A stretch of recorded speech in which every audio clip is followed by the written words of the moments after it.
Today so I went back to the gym, y'all, and I went to class, and which is boxing, and boxing takes a lot of dancing, trust me. And so I was on my feet doing my little dance for boxing, and I just remember the instructor saying, "Oh, your ankle," and there were a couple of people said, "Oh, your ankle," and I realized that a lot of times we give people stories to tell about us. Do you know that? We are giving them information to use as shortcuts to understanding us.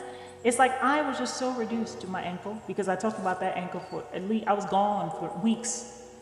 I was like, I can't, my ankle, my ankle, my ankle, my ankle, my ankle. So everybody kept saying my ankle. And I thought to myself, that's funny because how does that work when it comes to love and relationships? Maybe there's a way that we can give people our code word to remember us by, or our code phrase, and that's how they treat us.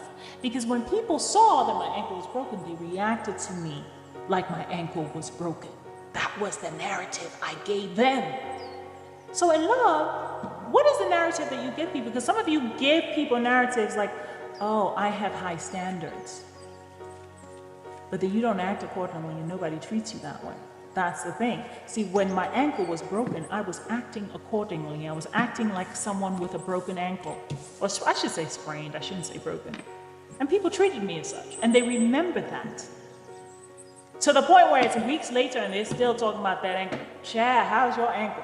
And that's powerful to me because it's a narrative that was created and spread, distilled, dispersed, used. So powerful enough that people acted accordingly. So when you think about your narrative and your brand and your code word, the code phrase that you use when you're dating, think about what you want to abide by. Because if you say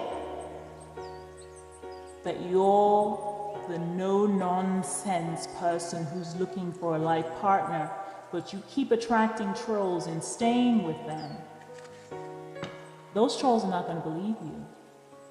And you're not going to believe yourself. But if you say, I have high standards, and you act according to those standards, honey, every time somebody sees you, they're going to be like, oh, that's the person with high standards. You see? Because we teach people how to treat us, but we also teach them how to talk about us, how to perceive us, how to receive us, how to understand us, how to accept us, how to create the environment we need in order to thrive. Think about your phrase and use it. Think about your branding and how you're going to use it. It's been lovely chatting. I'll talk to you.